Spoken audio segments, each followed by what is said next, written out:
Welcome back for another live community classroom with Michaels. Today we have Mary Beth Temple from Hooked for Life with us ready for another exciting class. Today we'll be knitting the Knit a Pom-pom baby hat. My name is Lillian from Yarnspirations and I'll be helping with any questions you might have during today's class. Feel free to ask questions in the chat here and we'll be sure that Mary answers them. While we're giving you some time to join the class, feel free to let us know where you're watching from. And just a reminder that today's class is being recorded and you can find the recording at michaels.com/classes. Back to you, Mary. Thanks. So we're going to be using Bundle Up today. This is a new yarn for Bernat, and I love it, especially for items for kids and babies. When you get it in your hot little hands and get to play with it, the base of it is a chainette, so it's really durable, but it's still super soft. Has a little bit of a halo, but not so much that it wrecks your stitch definition. And it's 100% polyester, so it's easy care. So I have to say, I've been working with this yarn for a few weeks now. It is new to Michaels, and I love it, and not just because I'm teaching a class. I really have had a great time working with this yarn. And of course, it's cool not only when the end product is nice and soft and comfortable, but you want something that's nice to work with. You know, if you're going to spend a bunch of hours making something, you want it to be comfortable. We're also going to be using some Sheepy today. We're going to use that to make our little pom-poms. And one of the things that's interesting about these pom-poms is that they are knitted. They are not, you know, wind the yarn around a cardboard 150 times and then tie a knot. They're knitted pom-poms, which I think is super cool. But let's go to the tabletop camera and we're going to start with our knitting. All right, so the pattern comes in two sizes. I, of course, am going to be knitting the small size in the interest of time. And honestly, I'm not going to be knitting the whole hat because we only have an hour. The other thing I want to point out, they used a darker color in the photos that you are seeing on your pattern, but I am using Bundle Up in Misty Gray. And that is because I want it to be convenient for you to see on camera. Sometimes the darker yarns, you can't see my stitch definition so well, and it's a little frustrating. So the first thing we're going to do, of course, is cast on. We're going to cast on 6 stitches for the small size. And at Yarnspirations, we always like to recommend the knitted on cast on. So I have put a slip knot on my left-hand needle. I want to make sure I have my working yarn here. And this is an intermediate class, so I'm not going to go too crazy over things like cast-ons. But we're going to knit that stitch, but not push it off the left-hand needle. We're going to give a little twist and put that stitch back on the left-hand needle. So instead of taking stitches off, we're adding them, and we're going to do this for our cast on. So that's 3 because the slip knot counts for 1. 4.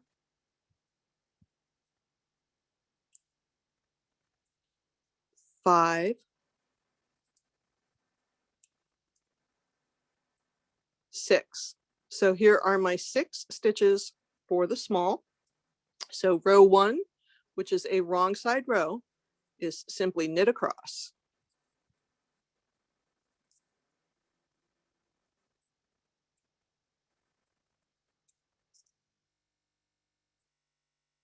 So for rows 2 and 3, it says cast on 2 stitches, knit to end of row. So we're going to use that same cast on that we already did. I'm sorry, I'm going to change this a little bit. I'm a little too far away. This is better. So we're going to knit 1. Remember, don't push it off the left-hand needle, but put that stitch back on the left-hand needle with a little twist. So we've cast on 1 stitch. You'll also notice, and this is a habit of mine after many years of knitting, I tend to keep my finger in there between the existing stitch and the cast on stitch. And the reason why is if you pull that super tight, you're going to have a super tight cast on, and that is usually not a good idea. So that is a habit that I have gotten into over the years that might be good for you to know. Also make sure, of course, that you are getting your cast on stitch up to the fattest part of the knitting needle. You don't want to work so close to the tip that your cast on is too tight. So now I've cast on my 2 stitches. I'm going to knit the row.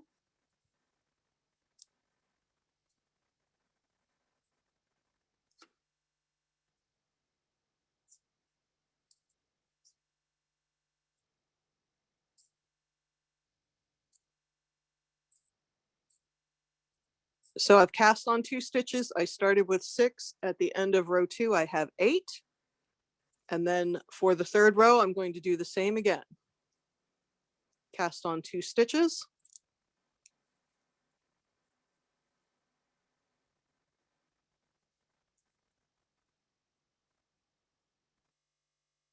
And knit across the row.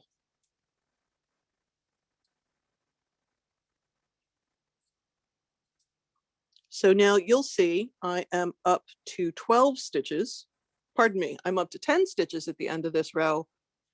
If I was making the larger size, it would be 12. So if you look at the pattern, the numbers for the small size come first, and the numbers for the larger size come second, and those are in the parentheses.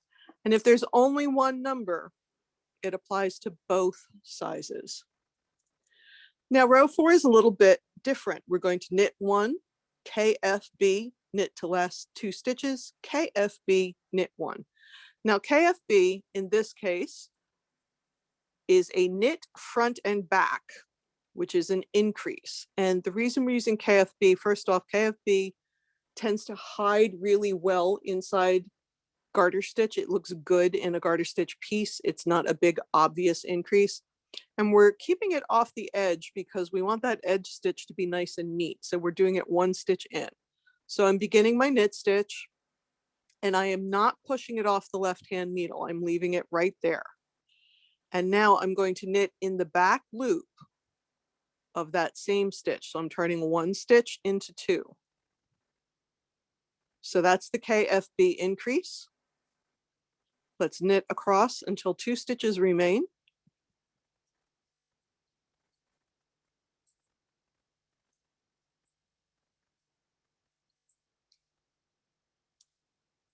We're going to do a KFB increase, knit front, don't push it off, knit back, do push it off.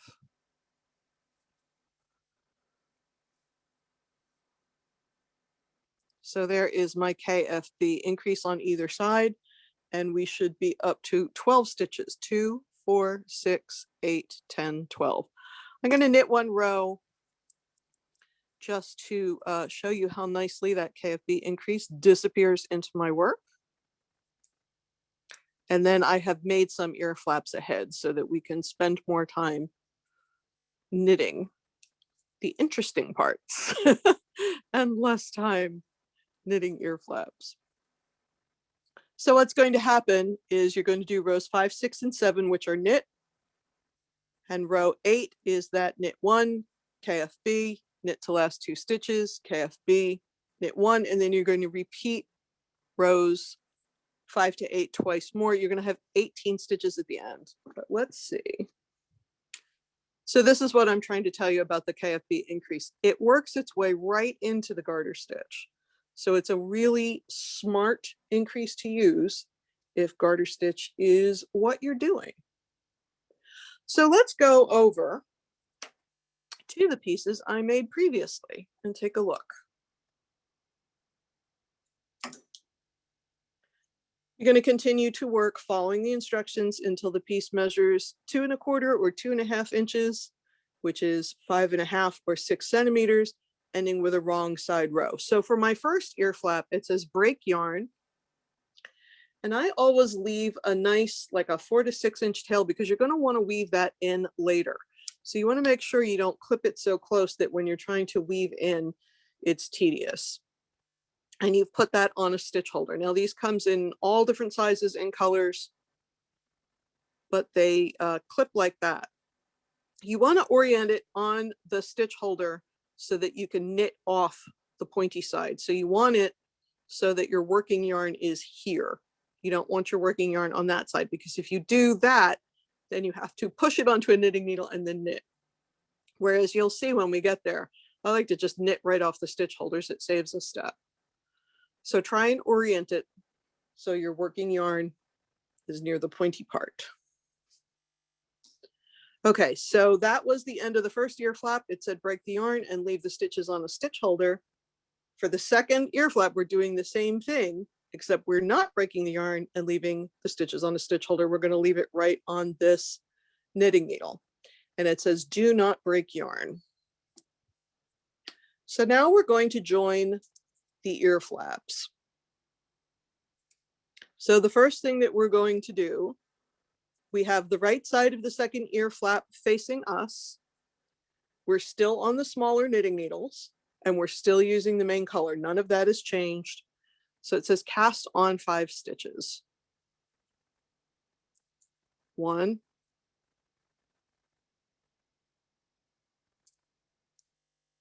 2,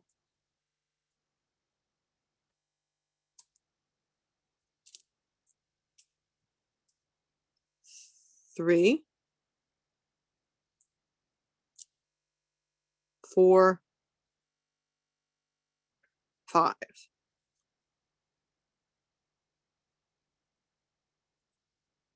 Now the next thing it says is knit across the stitches of the ear flap, but I'm going to have to knit across these too because I want to head in that direction. I'm going to assemble all of this and make a whole row out of it. So I am going to have to knit across the stitches that I just made.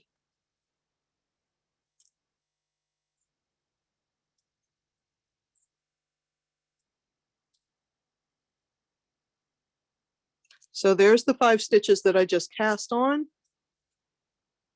And now I'm going to knit across all 18 stitches of the second ear flap because this is the second one that I made.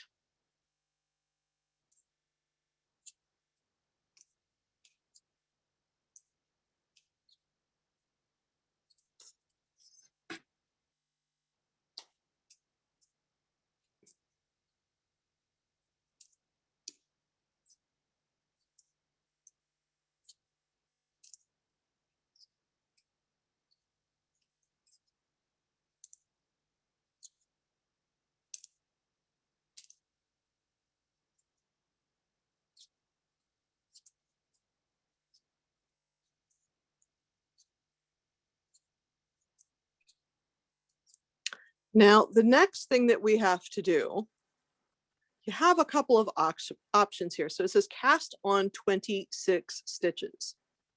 So there's 2 options here. Both have their pros and cons, and I'd be okay with you using either one of them. I'll tell you what I prefer and why, but you have 2 choices here. You can grab this second ear flap and do your knitted on cast on from here, right? That'll bring the yarn over to here. You'll cast on your 26. Your working yarn is going to be here. Then you can knit across. That is the method that I tend to prefer.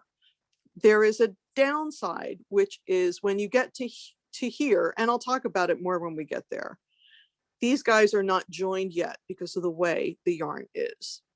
Your alternative, 9 times out of 10, if you are casting on in the middle of a row, it is recommended that you do the backward loop cast on, which is also called the cursive E cast on. And let's talk about that for a minute. So to do that, I'm going to cast onto my right hand needle. So I'm going to grab a loop of the yarn. I'm going to twist it and put it on. So that would be 1, 2, 3, 4, etc. Now, here's my issue with cursive E. I use it all the time, and we're going to use it at the end of this row because we don't have any other options when I have a small number of stitches to cast on. The problem with cursive E, and this is or backwards loop, as it's also known, which is my personal opinion, is that the more stitches you cast on using this method, the looser the cast on gets and the sloppier that cast on can get. So that is one reason where I don't think that I want to do that. The other thing is I used my knitted on cast on over here. I would kind of like that to match. Although again, when I get to the end, I have to cast on 5 more stitches. It's going to have to be cursive because there's no other options. This is one of those nitpicky little details. So I'm going to go ahead and do a knitted on cast on because I think it looks nicer. The only other tip I will give you, if you were doing backwards loop, because it gets loose and sloppy, one of the things I would do is, instead of casting on the 26 stitches that are called for, I might cast on 25. And then when I was knitting back and got over to here, I would have that extra yarn from the cast on loosening up. I would make my 26th stitch out of that yarn and tighten up the cast on that way. So I don't mean to be confusing, but you do have options. And again, because this is an intermediate class, I feel like it's my job to tell you the options and then let you decide what you're going to do. So what I'm going to do, again, this looks weird at the beginning because look, I'm making these ear flaps right next to each other, which is not where they're going to end up. But I have to start over here if I'm doing the knitted on cast on. So that's 1. And because I'm doing it onto the stitch holder, I have to be super careful that I'm not making those too tight. Because if I make those tight, it's going to be ugly.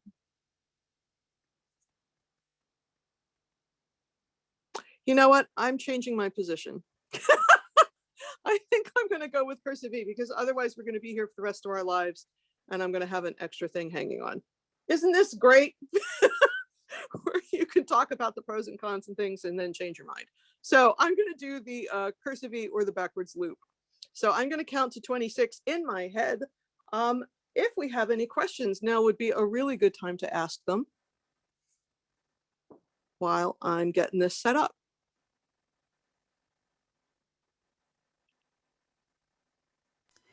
Well, we don't have any questions yet, but if anybody does have any, pop them into the chat. See how tight I'm pulling this because I want to avoid that looseness.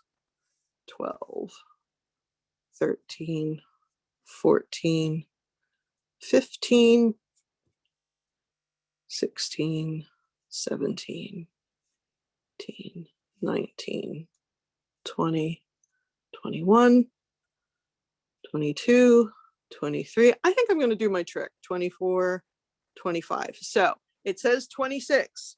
And if you are a nervous Nelly, go ahead and cast on 26 now. I did 25. I'm going to add one later and I'm going to show you how. But let's move on. So I'm using the same working yarn and I'm going to knit across the first ear flap. This is the first one because it's the first one that we made. So 1, that's going to be, in my case, 18 stitches. 2, 3, 4, 5, 6. Make sure you get them up on that needle. Now, again, my cast on is tight, but I did that on purpose. So I got to push that up a little bit.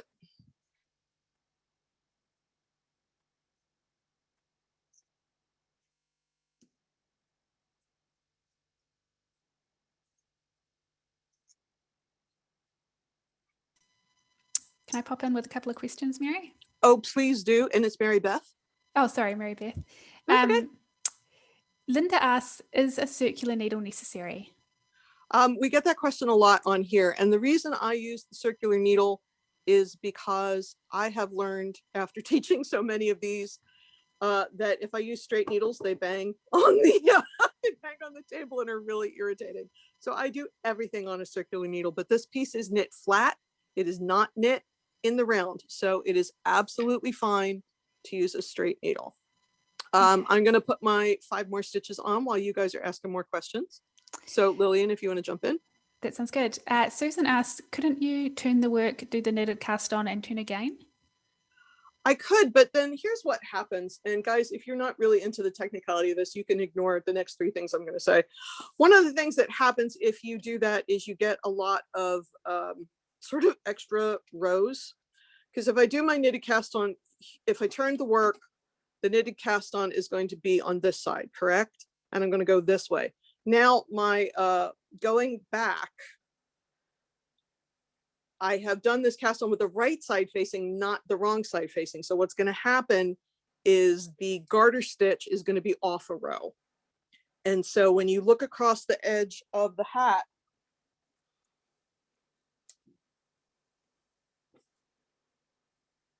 see how that sort of all lines up? It's not going to do that because you're right. It reverses your right side, wrong side facing, and it will mess you up in a visual. I would say to the person who asked that question, stick with me on this little tip on the backwards loop cast on and see if it makes you happy. You could do that. It will have a negative effect on your right side, wrong side. I hope that made sense. And again, if you are not a person who's into the real technical stuff, then you can just pretend that we didn't have that question. Do we have anything else, Lillian, before I move on? Yeah, we do have a question here from Maria. She just asks, at the end of the class, is it possible for you to teach us how to cast on your way? Because it looks so easy and fast. What, the knitted on cast on? Yeah. That we did at the beginning? Mm-hmm. Yes, if we have time. Here's the thing though, again, particularly with the intermediate classes, I tend to jam a lot of material in. I may not have time. I don't mind going over anything again at the end, but if my hour is up, y'all, my hour is up and then I need to stop. So I will absolutely give it my best shot. And that's really all I can do. Anything else? I think that's us covered for the moment. Yep. Perfect. So I cast on my 5 stitches at the end, which would give me a total of 72 stitches, which I'm going to trust and not count. Now it says work even in garter stitch, which means knit every row until work from joining ear flaps, which is the thing we just did, measures 3 1/4 inches, 8.5 centimeters, or 4 1/4 inches, 11 centimeters, once again, ending on a wrong side row. So I'm going to knit across this very long row. You may ask more questions or talk amongst yourselves. So here's Emily, my 5, and this doesn't bother me. I'm sorry, Lillian, I just wanted to say, again, backwards loop cast on for 4, 5, 6 stitches doesn't bother me at all. It works fine. So I'm not going to have any problems here. I don't have to do anything fussy. Okay, Lillian, I'm sorry. Go ahead. No, you're right. Emily just asked if you have a YouTube channel or social media page with videos. So I'll drop that link into the chat now for everyone. That would be great. Also, guys, if there's something specific you want, hit me up on Instagram and let me know. My YouTube channel is sparsely populated at the moment, and I tend to focus on bigger projects because that's what interests me. But hit us up on Instagram and say, hey, you know, hey, can you show me that cast on comparison you did in the Michaels video? And I'm happy to put that up because I make videos all day, every day. So I'm happy to do whatever you guys want. And my Instagram is monitored by somebody who is more adept at social media than I am. So if you hit us up on Instagram, we will get the message and I will know that that is something that you need. So here, this is a little sloppy loose right here, but that's only because it's a tail, and I'll tighten that up when I weave in. So this is what I mean about the cursive E cast on can get a little sloppy. See how much yarn I've got in there in between the stitches, and I'm going to get more and more as I go across. So I will show you my own personal little tip when we get to the end of this section.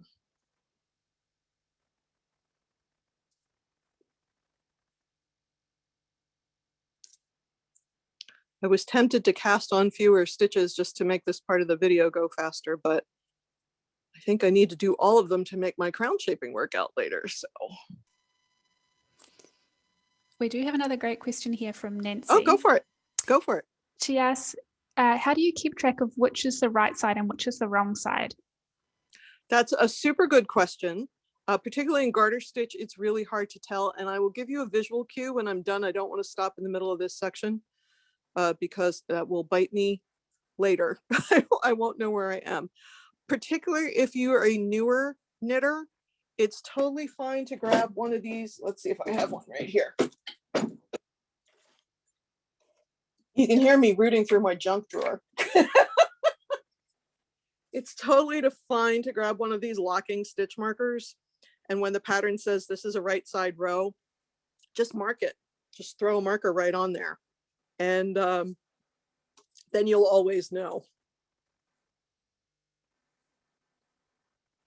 Other than that, it has to do with where the tail is and what kind of cast on you used. The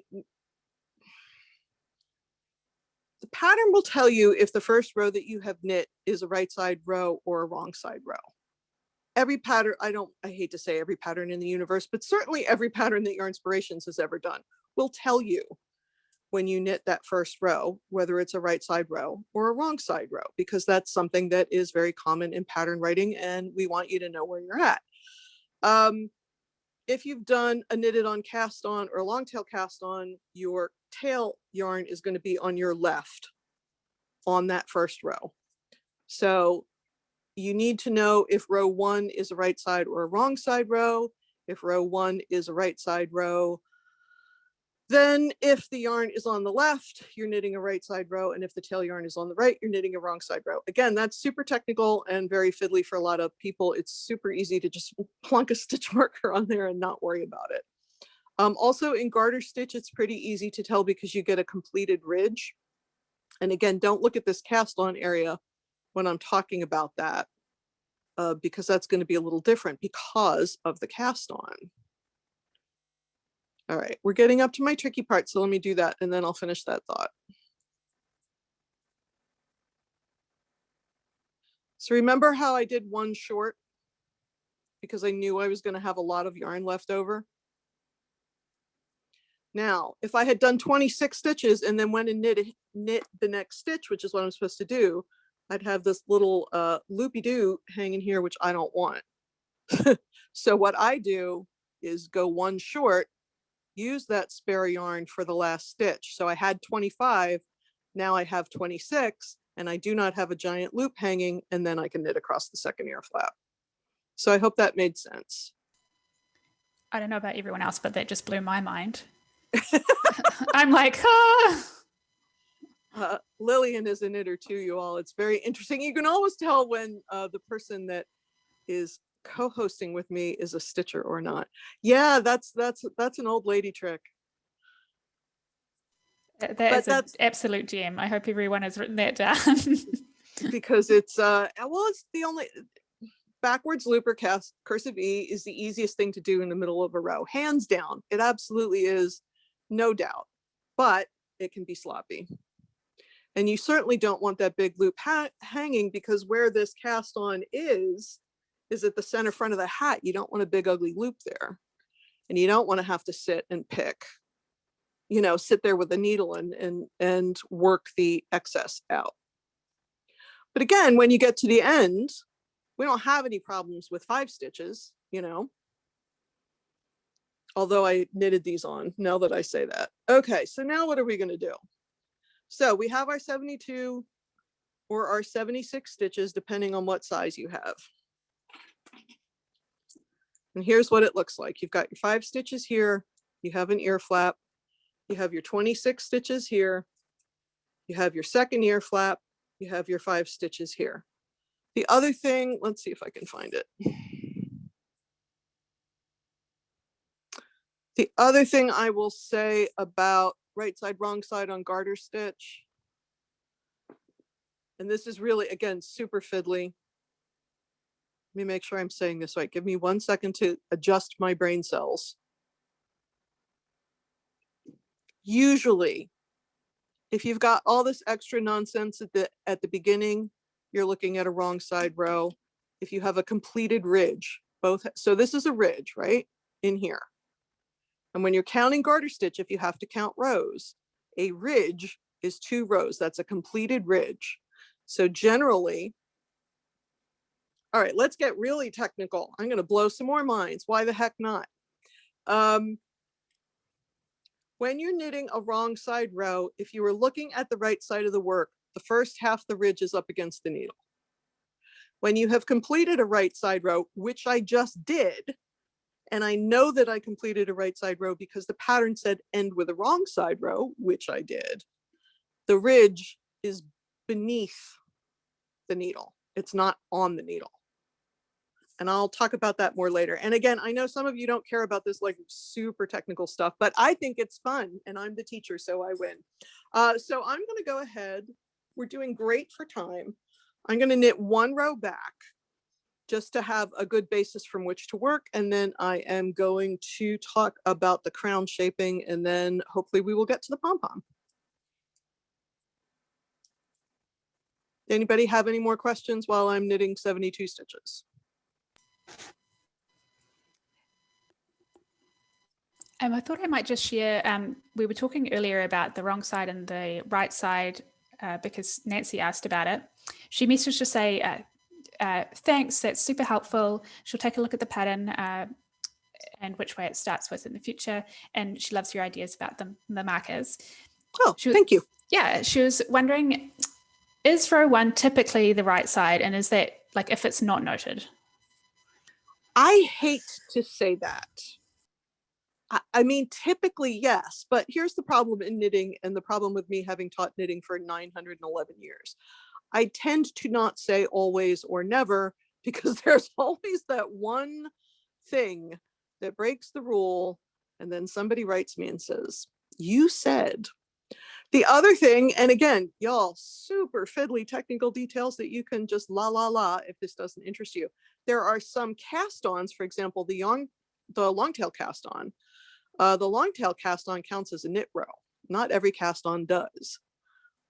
So if you see a pattern that specifically tells you to use a longtail cast-on, then row 1 is likely going to be a wrong side row, because you have already knit 1 row when you did that cast-on. If you're doing a knit cast-on, backwards loop, Latvian braid, or any other one of the 9 trillion cast-ons there are in the world, that doesn't always apply. So I hesitate to say, but I can't think there are too many pattern designers that don't denote right side, wrong side at one point or another, because you have to know. I hope that answered your question. I think it was very helpful. We have Okay. Susan and Kevin are both saying that they're absolutely loving all the technical stuff in this class today. Good. And again, I know some of you don't. I'm sorry. But again, the perils of having somebody in these classes that has taught for as long as I have is I have an opinion about everything. And I do like to get into the technical side of things, because some people don't care, but for those who do, this is the kind of tips and tricks that you can't really pick up in a book, Nobody who writes a book, and I write books, so I get it. This is not a criticism of authors, but nobody's gonna, write 2 paragraphs about the vagaries of right side, wrong side, and how different cast-ons affect that. All right, so in your piece, what you would do is you would keep knitting in garter stitch. Remember, garter stitch is knit every stitch of every row. You're going to knit to here. You'll follow the measurements in the pattern. And then we have these crown decreases, and that's to make sure that we don't have a big ugly pointy on the top. So I'm going to not knit all of this nonsense. I know that you all know how to do garter stitch. And let's take a look at what the crown decreases look like. Excuse me, I just need a sip. All right, here we go. Now I am, let's see, I am knitting the smaller size, which is 6 to 12. So I'm going to skip the part where it says 18 to 24 months. So you're going to knit and garter stitch as much as you need to. And if you're following along with the print pattern, if you've printed out already, I am working on the section where it says both sizes. So it says decrease as follows. On a right side row, knit 7. 1, 2, 3, 4, 5, 6, 7. SSK, K2 tog. Now, why are we using 2 different decreases? One is because the SSK is a left leaning decrease and the K2 tog is a right leaning decrease, and we're looking for a specific visual trick. So we're going to SSK, which is slip 1 knitwise, slip the second knitwise, put them both back on the left hand needle, knit 2 together through the back loop. That is an SSK, which stands for slip, slip, knit, and it is a left leaning decrease, which you can see. my decrease is leaning that way. Now it says K2 tog, which is knit 2 together, which is simply going through 2 stitches as one. That is a right leaning decrease. You can see my little guy is leaning to the right. So what's going to happen is these decreases are going to face each other and you're going to get a really nice visual. Because if you're going to have to look at crown decreases, they might as well be pretty. So we did knit 2 together. Now it says knit 7. 1, 2,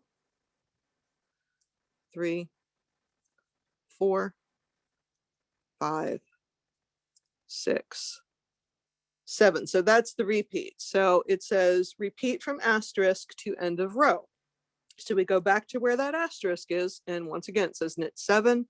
1, 2, 3, 4, 5, 6, 7.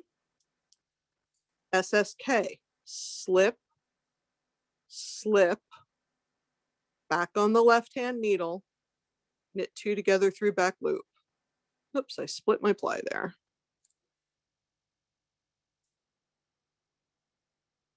I have super pointy needles for this yarn. I maybe should have used metal, but K2 tog. Knit 7. 1, 2, 3, 4, 5, 6, 7. I'm going to show you one more, and again, a little trick that I do that you can do or not do depending on if it appeals to you or not. Now, some patterns, not all patterns, and usually not our patterns, you will see in the special stitches, it will tell you to make that slip, slip, knit, slip and purlwise, but generally at Yarnspirations, we are knitwise. 6, 7. Now look super close at my SSK because I'm going to do something a little tricky and it's a little faster. Slip 1, slip 2, put them back on the left-hand needle. Don't pull the right-hand needle out. You're already set up to knit 2 together through back loop. K2 tog. Knit 7.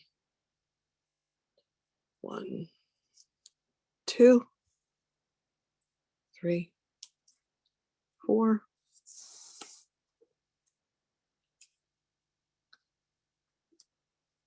5, 6, 7. Back to the asterisk. I have one more repeat. Little fuzzball's driving me crazy. Let's do that again. 1, 2, 3, 4, 5, 6, 7. Now look at my SSK. Slip, slip. Put them back on the left-hand needle. Don't bother to take that right-hand needle out because it's already in the back loop. Boom. K2 tog. And if I counted right, and it's possible I didn't because I was trying to teach and talk at the same time, we should have 7 left too. So yeah, there's 8. I missed one earlier, but that was from talking and knitting. So we're not going to get too excited. So my wrong side rows, we're going to knit back. It's a good idea when you're doing these kind of decreases to count your stitches at the end of the row. We tell you how many stitches you should have. So we just went from 72 stitches that we had, and now we're down to 64. So I'm going to knit back and I'm going to just talk a little bit about the beginning of the next decrease row. How am I doing for time? We're doing okay. And then I want to talk about that pom-pom a little bit. Lillian, do we have any more questions while I'm knitting back? We do. There's a question here from Kevin asking about the decreases. He says, so left-handed knitting would reverse these decreases? Oh my goodness, you're trying to kill me. Kevin, I want to be honest, I'm not 100% sure of the answer to that because I would think if you're a left-handed knitter, I'm thinking very carefully about this, in UK2 tog, then I would look at the decrease and see if it's left leaning or right leaning, because it's a pretty strong visual. So I'm going to ask you to double check that. I would say this, what you want when you do this, and let me see if I can find my sample again. The reason we're doing this the way we're doing this is you want the two decreases to make a V, to point in towards each other, which is what makes this crown decrease so neat. If they both pointed right or they both pointed left, it wouldn't look as pretty. So Kevin, what I would say to you is that's what your goal is this. However you have to get there, I want to be honest, I'm not 100% sure, because I'm not left-handed and I don't generally know the answer to that. But I think what I would do is knit, just cast on 10 stitches and do a little swatch and see. And honestly, if you hit me up on Instagram, I might be able to ask somebody and get the answer to that for you. But I am not a left-handed knitter, so I will be honest, I get a little confused about that myself. Is there anybody else who wants to try and stump the band? Susan asks if you were able to show how to seam garter stitch. I don't think we're going to have that kind of time, honestly, because I have to get through the pom-pom too. But again, that's a good idea for me to put up on the YouTube channel. Let me see, Susan, if I can at least do a quick talk about it at the end, then I will.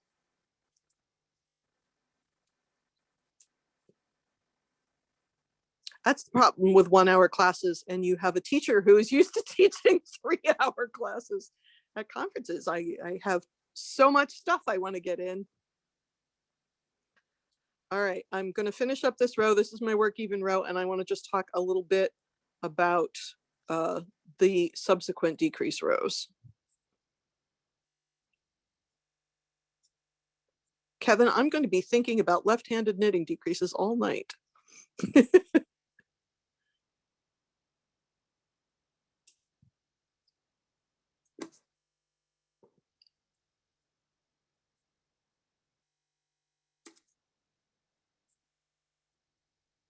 But really, if you guys need any specific help, the easiest way to get me is on Instagram, because again, I have a lovely helper that monitors Instagram. So she will get those questions for me and make sure that I get to them.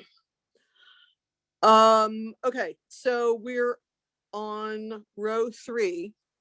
We're going to knit 6. 1, 2, 3, 4, 5, 6, and then again SSK, S, S, K. I really do say that in my head when I do it. And K2 tog. And now it's knit 6. And then knit 6, make your decreases. And then the subsequent right side row is knit 7, or pardon me, knit 5, then knit 4, knit 3, etc. So what's happening is your decreases are staying on top of each other. That's that column of crown decreases that we're getting. If you're knitting along and you don't have a super sharp straight line right here, you have made a counting error somewhere, and you need to address that, because you don't want this line to be all wiggle waggle.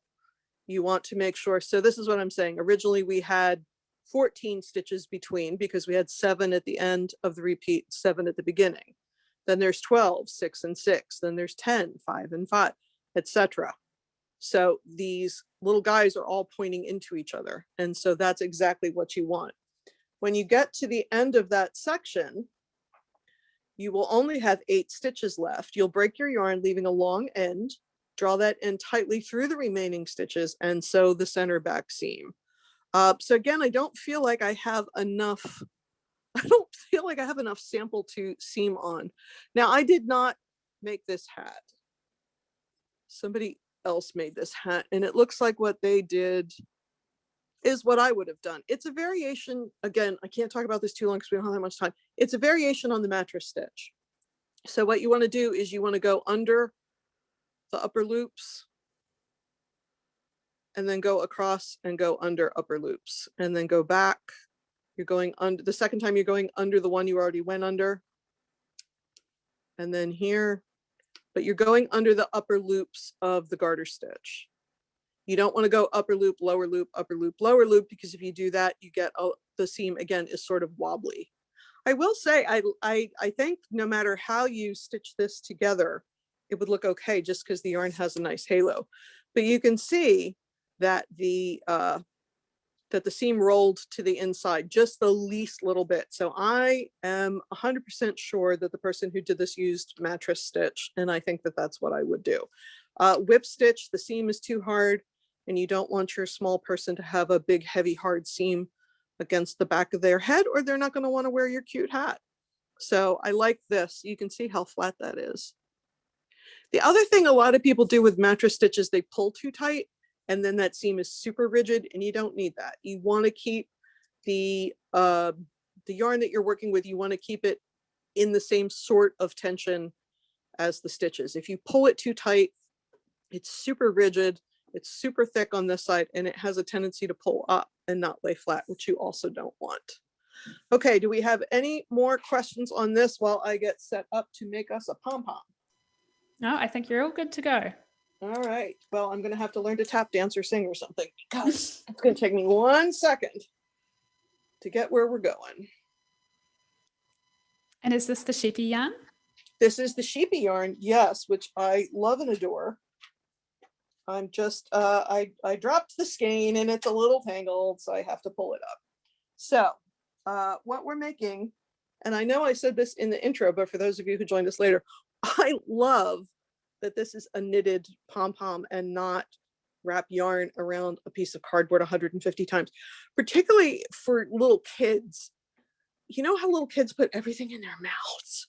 You know, if you've got a pom-pom that is a million strands, you can go as tightly as you can, but it's still possible to pull a strand out and be a choking hazard. So this gives you the pom-pom that you want and the look that you want, but you can't, I mean, I'm putting some serious effort into this, and you can't tear it apart.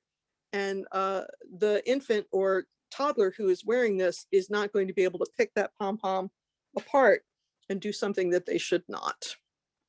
So we've moved on to the bigger needles, and this yarn, the Sheepy yarn, and it says cast on 9 stitches. Okay, don't tell anybody. In the interest of speed, I'm going to long tail because it's faster. And we're running out of time. So that's 1, 2, 3, but you can do the knitted con cast on 4, 5, 6, 7, 8, 9. I'm just way faster at this than I am the knitted on cast on, and we've only got a few minutes left. So we're going to work in garter stitch, which means knit every stitch of every row until the work from the beginning measures 4 inches. Now, it's a little fiddly to see what you're doing on these, but that's why we're knitting it on such enormous needles, so that you can see what's going on. And as you use, let's talk about this yarn for a little bit. This is not a chenille. On a chenille, you have a solid core and fluff coming out all the way around it. And that's why sometimes chenille, not Yarn Inspirations yarn, of course, but if you're using a low quality chenille, it can worm, which is not optimal. But what's really cool, super, super cool about this yarn, let's see how close I can get before it gets blurry. That's a chain strand in there. That is a really super, super durable chain strand right there that's holding everything together. Like, I am putting tension on this, it's going nowhere. And also the fluff is not moving around and it's not coming out. That fluff is where it is and it's going to stay there and it's not going to move. So I'm actually pretty excited about this yarn because I just think chenille has limited uses sometimes. But my point is, while you're knitting, this feels different. This is like it feels like nylon or poly. So feel for that, you know, put some effort into feeling for that. And don't worry about what the fluff is doing. The fluff will go where the fluff goes. I'm just going to put a couple more rows on this. Now you're going to keep going until it's 4 inches or 10 centimeters. And you're going to cast off, leaving a long end. But I just want to put a couple more rows on this and talk about the assembly.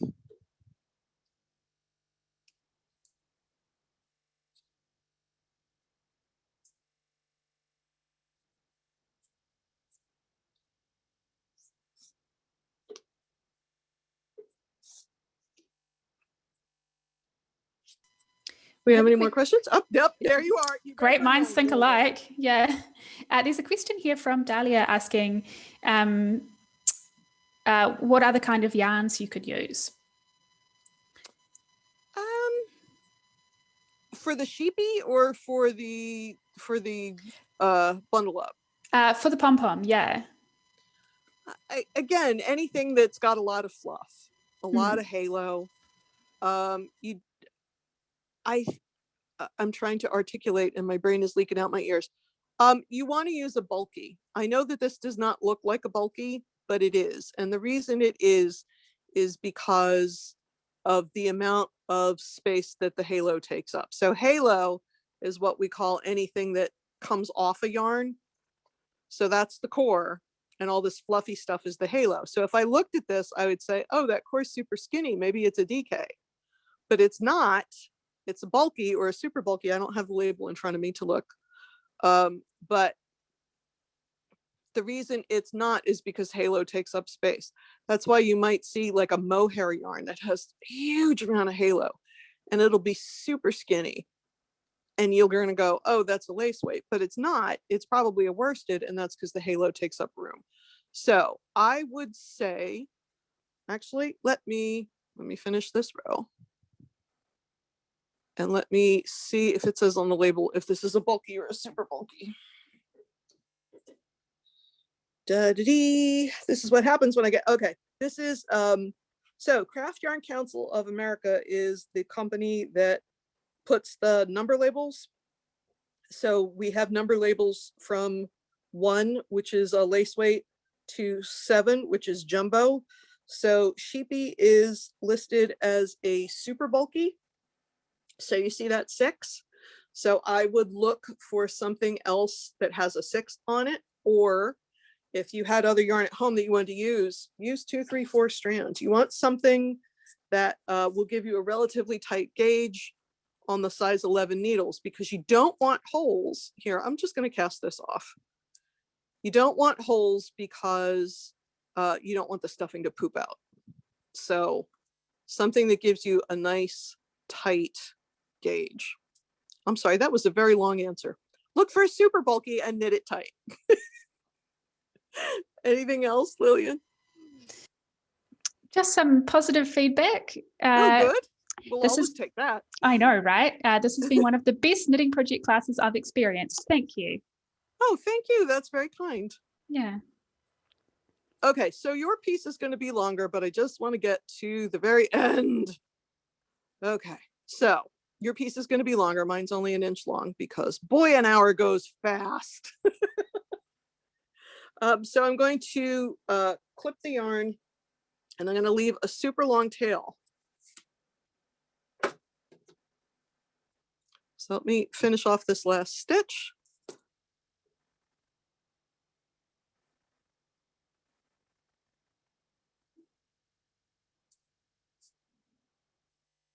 Okay, you need a really serious yarn needle to accommodate this yarn.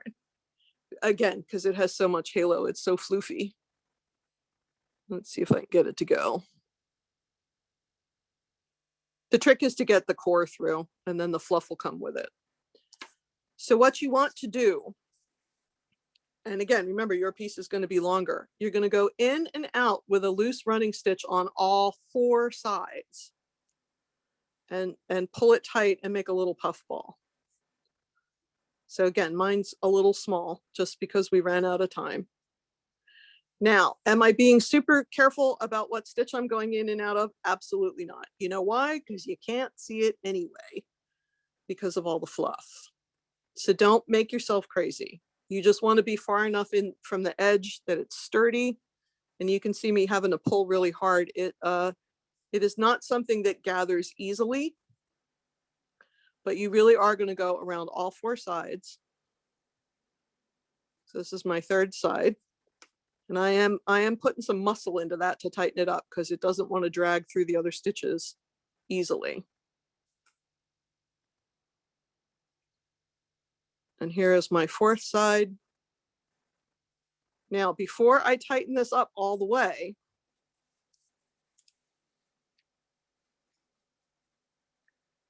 I'm going to grab some stuffing, some polyester stuffing.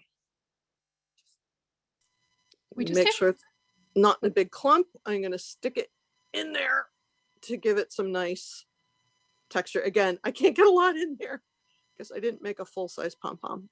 1 second, Lillian. I'm just going to finish this and then we can chit-chat. No problem. And I can say goodbye. So now I'm going to pull this all the way up. Make sure that stuffing's all the way in there. And again, you would have gotten far more in there. But that's what gives it the round shape, is that stuffing. So now when I want to attach it, I'm going to end off the part that I was sewing with, and I have a tail from the cast on.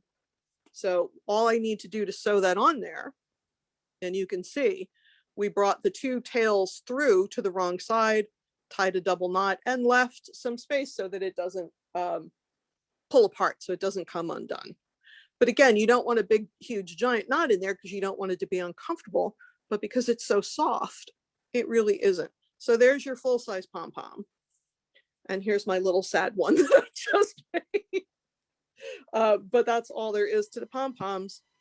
So when you're done your knitting, you have this little back seam to sew up, you have your little pom-poms to sew on, and then you're done. There's nothing else that you have to do. And by hiding those increases off the edge, remember how we went knit 1 and then knit front and back? That gives you a beautiful edge is already there. You don't have to go crazy. And our little trick that we learned about picking up that extra backwards loop stitch gives you a nice tight edging across the front, because that's the front of the hat and the seam goes in the back. Okay, Lillian, anything else before we go? There was just one quick question asking, when you did slip stitch around the edge, did you cut across the corners, or did you go into the corners? I went into the corners. Again, I hate to, for somebody who's been talking technique for an hour, honestly, it just doesn't matter. You're not going to see it. Mm-hmm. And also don't forget, your piece is going to be about yo big. Mine was only about this big. Yours is bigger. So I would go into the corners to get all that fabric in there. But honestly, if you don't like how you did it, pull it out and do it again. You know, it's not a big deal. This is not, this is the least technical part of this project is the pom-pom. Once it looks cute and you're happy, sew it on. You're done. Love it. I think everyone's pretty blown away by the pom-pom. Pretty amazing new way to do them. Oh, it super is. Again, because you want to put pom-poms on little children because they're so adorable, but you also don't want them, you know, pulling strands out and choking either, you know. So doing it this way just gives you a super safe way to do it. All right, I'm going to look back at my front facing camera and wave goodbye, Bianca, if that's okay with you. And guys, thank you so much. I'll be teaching here for the next couple of months. So please, please, please come back, take more classes with me. I love to see you. And my gosh, I love the engagement. I love getting all the questions, because then like we can really get deeply into stuff. And that's what these classes are about. You know, anybody can read a pattern, but to like really get in there and talk about the technical stuff, that's why we do videos, right? So thank you from the bottom of my heart for visiting me here. And if you have specific questions or YouTube questions or anything like that, hit me up on Instagram and I'll help you out. Thank you so much, Mary Beth. And thank you everyone for joining us today for this live community classroom with Michaels. We would love to see your WIP, so please share your work with #MakeItWithMichaels and #Yarnspirations. And just a reminder that you can find more classes on michaels.com and the recording of today's class on michaels.com/classes. Thanks again, Mary Beth.